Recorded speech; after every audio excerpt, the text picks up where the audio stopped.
নিজক সম্পূৰ্ণ উদঙাই শেষ কৰি দিয়া মানুহজনক তেওঁৰ লগত আৰু কি বেলেগকৈ পাবলৈ বাকী আছে। লাইফ জেকেটটো বহুত আগৰ পৰাই দেখা গৈছে, তেওঁক উঠাই লৈ যোৱাৰ কোনো কথাই নাছিল।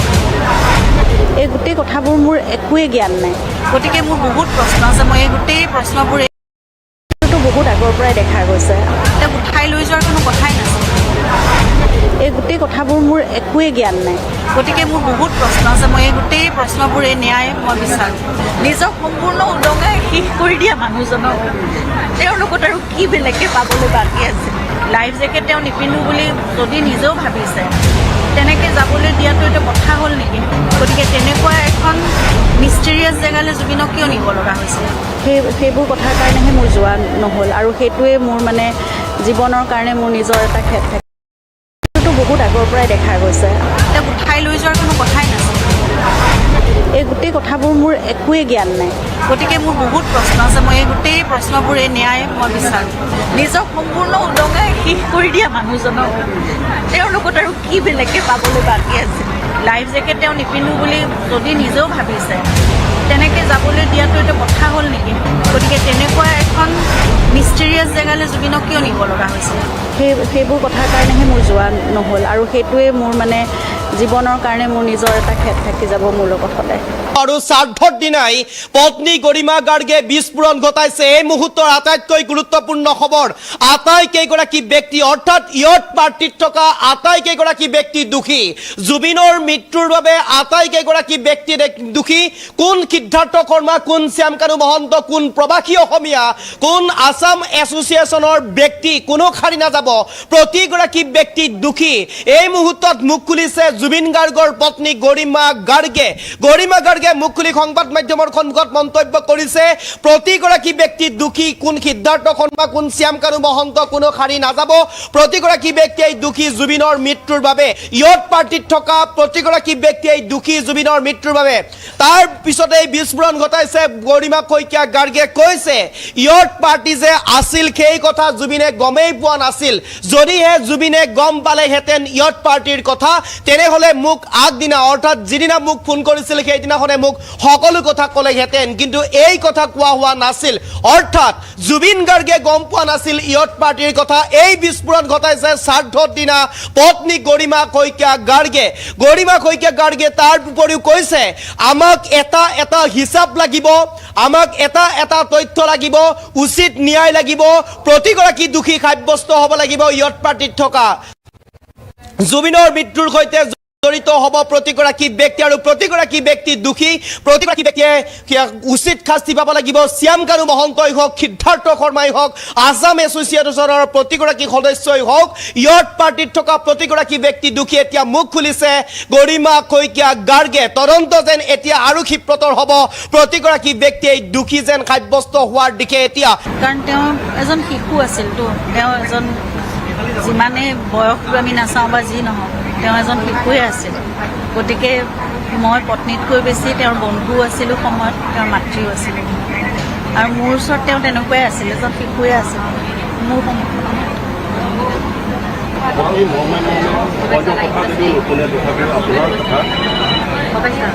লাগিছিল তেওঁক আচলতে কথাবোৰ এইটো কৰা বুলি ক'লে তেওঁ কেতিয়াও নকৰিছিল। তেওঁক মৰমেৰে বুজাব লাগিব, তেওঁক কেনেকৈ ডাইভাৰ্ট কৰি লৈ যাব লাগিব, কেনেকৈ আঁতৰাব লাগিব, কোনটো কৰিব লাগিব, এই বস্তুবোৰ তেওঁক আচলতে অকণমান টেকফুলি কৰিব লাগে। যেনেকৈ সৰু ল'ৰা এটাক যেনেকৈ কৰিব লাগে তেনেকুৱা ধৰণেৰে আছিল।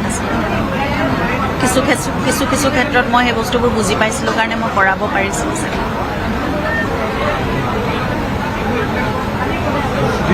যিসকলে ষড়যন্ত্ৰ কৰিলে সেইসকলৰ বিষয়ে কি ক'ব আপুনি? জুবিনৰ নিচিনা এজন ব্যক্তিৰ লগত ষড়যন্ত্ৰ কৰিবলগীয়া কি কথা আছিল মই নাজানো। নিজে সম্পূৰ্ণ দেখোন নিজকে উদঙায়ে দিছিল।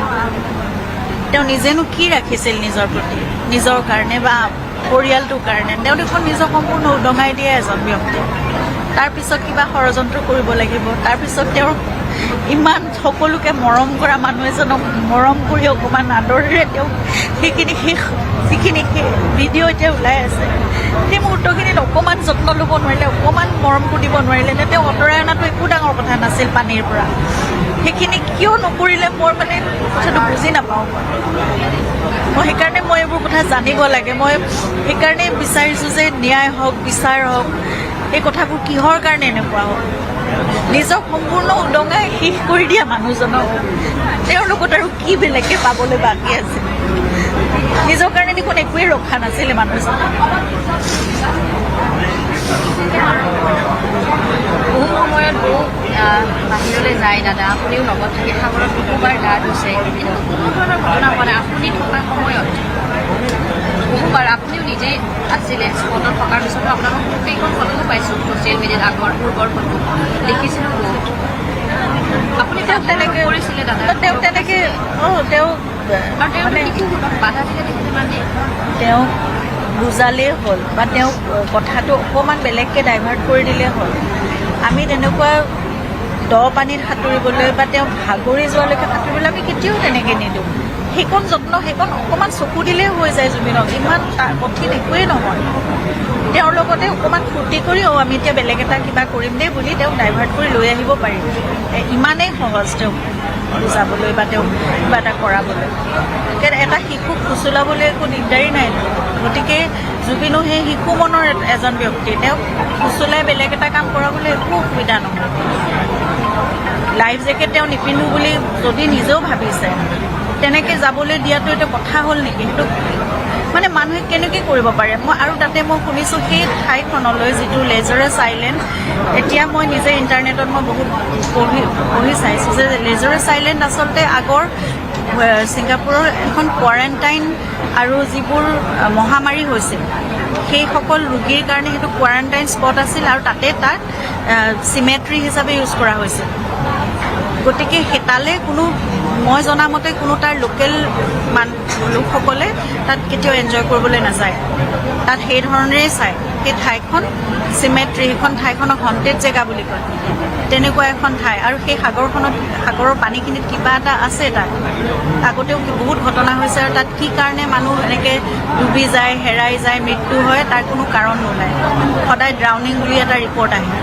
গতিকে তেনেকুৱা এখন মিষ্টিৰিয়াছ জেগালৈ জুবিনক কিয় নিব লগা হৈছে? ফূৰ্তিৰ কাৰণে ছিংগাপুৰত আৰু বেলেগ জেগা। আৰু জুবিন ছিংগাপুৰলৈ আগতেও গৈছে, ইমান চাবলগীয়া ফূৰ্তি কৰিবলৈ একো জেগা নাছিল। জুবিন হোটেলতেই থাকি যদি নিজে থকা হোটেলখনতেই যদি কিবা এটা তেওঁলোকে পাৰ্টি এৰেঞ্জ কৰিলে, গেট টুগেডাৰ এটা এৰেঞ্জ কৰিলেহেঁতেন, তাতেই জুবিন সুখী হ'লহেঁতেন। তেওঁ অনুষ্ঠানৰ কাৰণেহে গৈছিল। গতিকে ইমান ৰং তামচা ফূৰ্তিৰ কোনো কথা নাছিল। জুবিনে শুই ভাল পায়, দিনটো তেওঁ শুই থাকিবলৈ দিলে শুয়ে থাকিলেহেঁতেন। তেওঁক উঠাই লৈ যোৱাৰ কোনো কথাই নাছিল। গতিকে মোৰ বহুত প্ৰশ্ন আছে। মই এই গোটেই প্ৰশ্নবোৰে ন্যায় মই বিচাৰোঁ। মা দেউতা অসুস্থ, তেওঁলোকৰ কেয়াৰটেকাৰ দুজন তেতিয়া মানে এজনৰ মামাকৰ মৃত্যু হৈছিল, গতিকে ঘৰলৈ যাব লগা হৈছিল। তাৰপিছত মোৰ দেউতাৰ লগত থকাজনৰো তেওঁক মানে কেইদিনমানৰ কাৰণে ছুটি লাগিছিল পূজাৰ আগে আগে। এই গোটেই কথাবোৰ আচলতে মই ঠিক কৰিবলৈ ঘৰত মই আছিলোঁ কেয়াৰটেকাৰ কেইজনৰ, কাৰণ NGOৰ পৰা তেওঁলোকক ৰখা হৈছিল। গতিকে এই ব্যৱস্থাবোৰ কৰি আছিলোঁ। মই ভাবিছিলোঁ যে 21 তাৰিখে জুবিন যিহেতু ঘূৰি আহিব, 22 তাৰিখৰ পৰা আমি চিনেমাখনৰ কামত লাগিম, আৰু 30 তাৰিখৰ পৰা জুবিনৰ এতিয়া পূজাৰ শ্ব' আৰম্ভ হোৱা কথা। গতিকে 29 তাৰিখমানৰ পৰা আমাৰ ট্ৰেভেলিঙৰ মানে প্লেন আছিল এইবোৰ। এতিয়া মোক সেইটো কথা সোধা হৈছিল যে মই 28-29 তাৰিখৰ পৰা জুবিনৰ লগত মই ট্ৰেভেল কৰিম নেকি? তো মই যাম বুলি কৈছিলোঁ। গতিকে 22 তাৰিখৰ পৰা মই হয়তো ঘৰত ভালকৈ থাকিবই নোৱাৰিলোহেঁতেন। গতিকে মই ভাবিছিলোঁ যে ঘৰত এই বস্তুখিনি গোটেইখিনি চিজিল কৰি যাওঁ। আৰু তাৰ কেইদিনমানৰ আগততো জুবিন বম্বেত ভূপেন হাজৰিকাদেৱৰ শতবাৰ্ষিকীৰ অনুষ্ঠান কৰি আহিছে, আৰু এনেকুৱা 2-3 দিনৰ কাৰণে কেতিয়াবা গ'লে মোৰ যোৱা নহয়। কাৰণ মই ভাবিছিলোঁ যে সেইখিনি সময়ত তেওঁ অনুষ্ঠান কৰি ঘূৰি আহিব, মোৰো ঘৰত সকলো ছেটেল হৈ যাব। তাৰপিছত মই প্ৰায় 1.5 মাহ সময় চিনেমাখন ৰিলিজ হোৱালৈকে মই জুবিনৰ লগতেই থাকিব লাগিব। সেইবোৰ কথাৰ কাৰণেহে মোৰ যোৱা নহ'ল, আৰু সেইটোৱে মোৰ মানে জীৱনৰ কাৰণে মোৰ নিজৰ এটা খেদ থাকি যাব মোৰ লগত সদায়, যে মই নোৱাৰিলোঁ থাকিব লগত। বহুত কথা ওলাই পৰিছে, বহু এলিগেশ্যন আহিছে, বহু কথা উত্থাপন হৈছে। জুবিনক বহুতে ইউজ কৰিছে। বন্ধু বৰ্গ দৰিদ্ৰত থকা মানুহ, মেনেজাৰে হওক, কোনোবাই হওক, অৰ্গেনাইজেশ্যন, আপুনি নিজৰ গাড়ী ইউজ কৰিছে। সেইটোতো বহুত আগৰ পৰাই দেখা গৈছে, আৰু জুবিনে আচলতে সকলোকে বিশ্বাস কৰিছিল। জুবিনে ইমানেই বিশ্বাস কৰে সকলোকে যে তেওঁৰ প্ৰফেশ্যনেল কামত মোক কেতিয়াও সোমাবলৈ দিয়া নাছিল। আৰু তেওঁ মোক সদায় একদম আৰম্ভণিৰ পৰা, সেইটো মই বিয়া হোৱাৰ কথা নহয়, একেবাৰে প্ৰথমৰ পৰাই মোক এইবোৰ কথা বুজাইছিল যে যেতিয়া NK প্ৰডাকশ্যন আছিল দেৱে বৰকটকী, তেওঁলোক মোৰ ফেমিলি, মোৰ ককাই ভাইৰ নিচিনা, এইবোৰ ব্যৱসায়ৰ কামত তুমি মাজত নোসোমাবা, কাৰণ যেতিয়াই আমাৰ পত্নীসকল সোমায় বা মহিলাসকল সোমায় ঘৰৰ, তেতিয়া কিছুমান কথাত অসুবিধাৰ সৃষ্টি হ'ব পাৰে। গতিকে তেতিয়াৰ পৰাই মোক প্ৰতিটো কথাত মানে প্ৰফেশ্যনেল কথাত মই আঁতৰিয়ে থাকিছিলোঁ, কেতিয়াও মই সোমোৱা নাই। মই ইমানখিনিও নাজানো জুবিনে কিমান মানে ৰেমিউনাৰেশ্যন লৈ কিবা এটা অনুষ্ঠান কৰে বা তেওঁৰ এগ্ৰিমেণ্ট কেনেকৈ হয়, কিমান শতাংশ কি হেৰি থাকে তেওঁৰ মানে মিউজিক লেভেলতে হওক, যি হওক অন্য কপিৰাইট, এই গোটেই কথাবোৰ মোৰ একোৱেই জ্ঞান নাই। এই বিষয়ে মই একো নাজানো, মই কেতিয়াও সোমোৱা নাছিলোঁ আৰু মই কেতিয়াও ভবাও নাছিলোঁ যে হঠাৎ এনেকুৱা এটা পৰিস্থিতি আহিব। গতিকে সেইবোৰ কথা মই এতিয়া লাহে লাহে মই আনৰ পৰা শুনিছোঁ, জানিব লাগিব, শিকিব লাগিব সকলো কথা। ৰাজনৈতিক ঘৰখন দাদাৰ এটা সপোন আছিল, হয়, ধুনীয়াকৈ আত্মসহায়ক ঘৰখন বনালে, কিন্তু সম্পূৰ্ণ তেওঁ বিদেশ প্ৰৱেশ সম্পূৰ্ণ নাই হোৱা। আপোনালোকে সেইখন ঘৰ ধৰি ৰাখিব লাগিব। চাওঁ এতিয়া মানে বহুত কথা আহি পৰে নহয়, এতিয়া মোৰ হাতত সিমানখিনি অৰ্থও থাকিব লাগিব, মই সম্পূৰ্ণ কেনেকৈ কৰিম।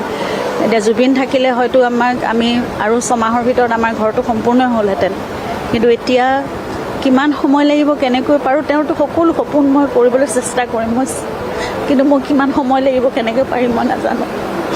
কৰিম মই, কিন্তু কৰিম মই। সম্পূৰ্ণ আস্থা আছে, তেওঁলোকে এতিয়ালৈকে জুবিনক নিজৰ ভাতৃৰ নিচিনাকৈ সকলো কৰি আছে।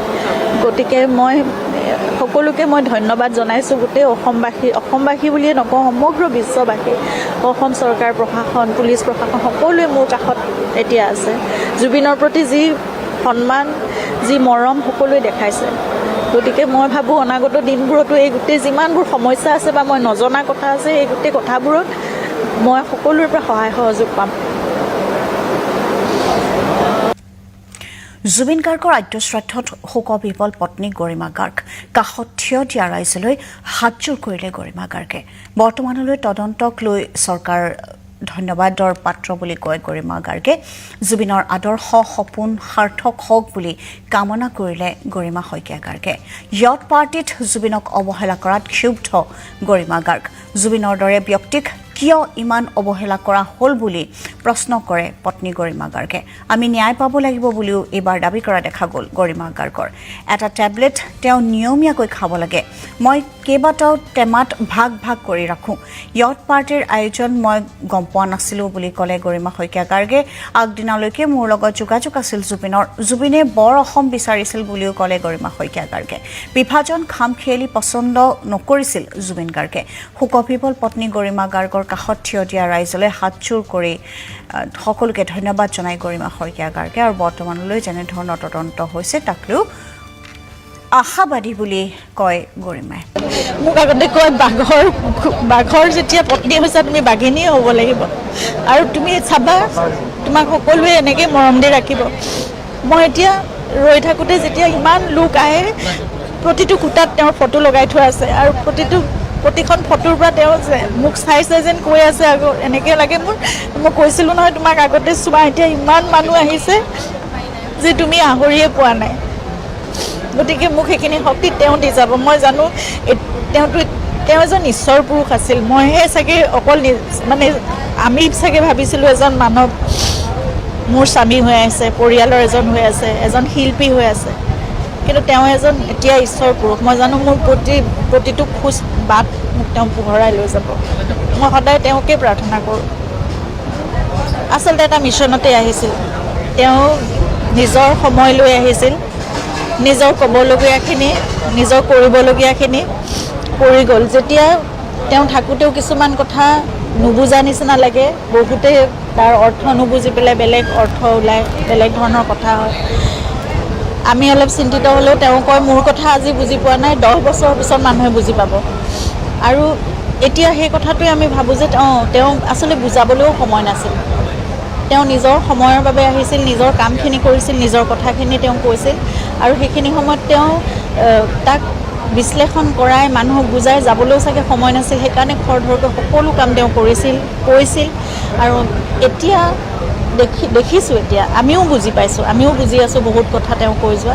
আৰু মই ভাবোঁ সকলোৱে সেই কথাবোৰ লাহে লাহে বুজি পাব তেওঁ কিয় কৈছিল কেনেকৈ কৈছিল আৰু প্ৰতিটো কথাৰ ক'ত কেনেকৈ সংলগ্ন হৈ আছে জীৱনৰ প্ৰতিটো মুহূৰ্তৰ লগত প্ৰতিটো বিষয়ৰ লগত সেইটোৱে তেওঁ সদায় চাব বিচাৰিছিল বৰ অসম গোটেই জাতি জনগোষ্ঠী ধৰ্ম নিৰ্বিশেষে অকল মানুহ থাকিব লাগে আজি একত্ৰিত হৈ আছে কিন্তু মই আশা কৰোঁ মই প্ৰাৰ্থনা কৰোঁ সকলোৰে প্ৰতি আজি মই আহ্বানো জনাওঁ আজি জুবিনৰ কাৰণে যেনেকৈ সকলো একত্ৰিত হৈছে সকলোৱে আহি ইয়াত গোটেই সকলো ধৰ্মৰ লোক ইয়াত প্ৰাৰ্থনা কৰিছে তেওঁৰ বাবে সকলো কোনো ৰাজনীতিক কোনো দল সংগঠন নাই কোনো জাতি ধৰ্ম নাই একোৱে নাই জুবিন গাৰ্গৰ আদ্যশ্ৰাদ্ধত শোকবিহ্বল পত্নী গৰিমা গাৰ্গ কাষত থিয় দিয়া ৰাইজলৈ হাতযোৰ কৰিলে গৰিমা গাৰ্গে বৰ্তমানলৈ তদন্তক লৈ চৰকাৰ ধন্যবাদৰ পাত্ৰ বুলি কয় গৰিমা গাৰ্গে জুবিনৰ আদৰ্শ সপোন সাৰ্থক হওক বুলি কামনা কৰিলে গৰিমা শইকীয়া গাৰ্গে